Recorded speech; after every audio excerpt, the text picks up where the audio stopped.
لو عايزين تعملوا كشك ألمظية بطعم خطير جدا، لو آخر الشهر ومحتارين عايزين تعملوا أكلة لذيذة كده وما عندناش شوربة أو ما عندناش حاجة نعمل منها شوربة، أنا عملت من شوربة العظم كشك ألمظية وشوية ملوخية، حاجة كده جامدة جدا.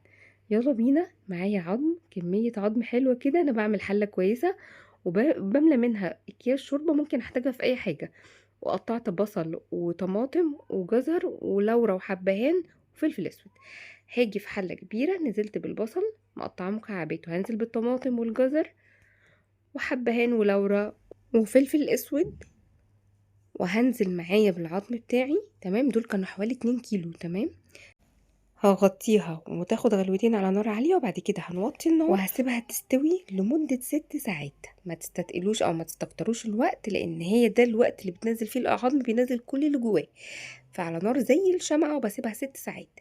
اثناء ما هي بتستوي بقى هنيجي نقطع بصلتين كبار جوليان، نزلت عليهم بمعلقة كبيرة خل ومعلقة كبيرة دقيق، وهبتدي اقلب البصل كويس في الدقيق عشان ما يشربش معايا من السمنة ويطرى اللي احنا هنعملها دلوقتي للكشك. هنبتدي بالكشك، وهاجي بمعلقتين سمنه. انا دي كانت حوالي معلقه ونص وزودت عليها زبده. تمام، معلقتين سمنه مهرمين حلوين كده اهو.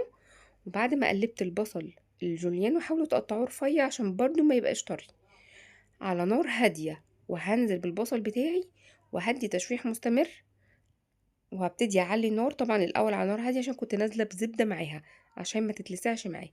تمام، وهبتدي اقلب البصل لحد ما ياخد لون ذهبي بالشكل ده، وهطفي النار. نيجي بقى هنا كوبايه لبن بقشطتها كده، يعني كوباية لبن، ده حليب بلدي، نزلت بيها بالقشطة بتاعتها، ونزلت عليها بكوباية زبادي. والأفضل برضو تكون علبة زبادي بلدي، بس أنا ما كانش متوفر عندي. كوباية زبادي، وهبتدي أقلبهم مع بعض تقليب مستمر لحد ما أفك الزبادي في اللبن. وهنزل هنا بمعلقتين كبار من الدقيق، هنزل بيهم على الحليب والزبادي، وهدي تقليب مستمر لغاية ما احس ان المكونات عندي اندمجت مع بعض. هنيجي في حلة فيها ربع كوباية رز، ربع كوباية رز بلدي ابيض مغسول. تمام، نزلت عليهم بكوبايتين كبار شوربة. تمام، الشوربة هنا كانت قعدت فوق يعني حوالي ساعتين، داخلة في تالت ساعة، فابتدت طبعا ترمي طعم، فابتديت انزل هنا بكوبايتين منها، وهسيبها على نار هادية خالص، وهسيب الرز يستوي. اول ما الرز يستوي يكون خلاص فاضله تكه بسيطه او داخل على السوا، ببتدي انزل بالبصل، نص او تلات ارباع كميه البصل بالسمنه بقى، ديت هي اللي هتدي طعم للكشك. تمام، هنا الرز معايا اتسلق واستوى، كان فاضله تكه بسيطه قوي. فلما انزل هنا بقى بتطعيمه السمنه بالبصل وتقليب مستمر، وانا الشوربه ما كنتش مظبطه حقيقها، فهنزل هنا بملح وفلفل اسود، ما كنتش لسه اديت ملح الشوربه، انا بحقق الشوربه في الاخر. اي شوربه بعملها في الدنيا بتتحقق في الاخر. هنزل هنا بخليط الدقيق مع الحليب والزبادي، تقليب مستمر عشان ما يكلكعش معايا. دقيقتين تلاتة بالظبط هلاقيه عمل قوام سميك كده.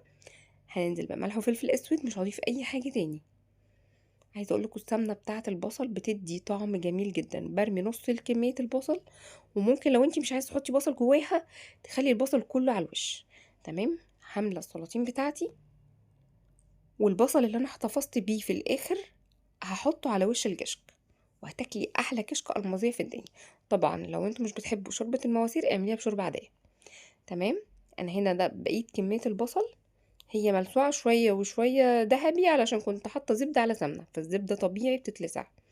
تمام، زينت الوش ببقيه البصل اللي انا كنت مجهزاه، وكلي احلى كشك. تمام، ويلا بينا ندخل على الملوخيه.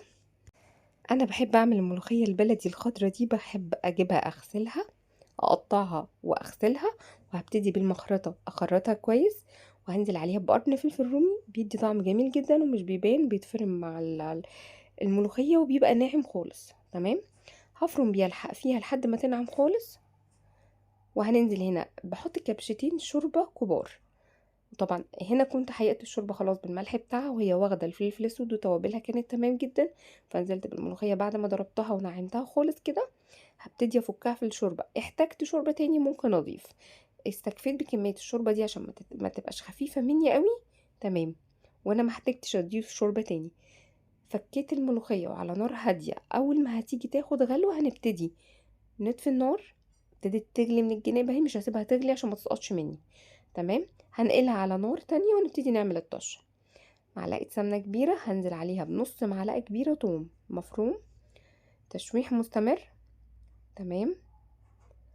اول ما تبتدي التومه تخش على لون ذهبي بنزل بربع معلقه صغيره كزبره خشنه او كزبره جافه، تشويح مستمر لحد ما تاخد لون ذهبي. وهنزل بالملوخيه بتاعتي وعلى طول هطفي النار. اول ما تيجي تاخد الغلوه دي كده بطفي النار على طول، احنا مش عايزين الملوخيه تسقط مننا.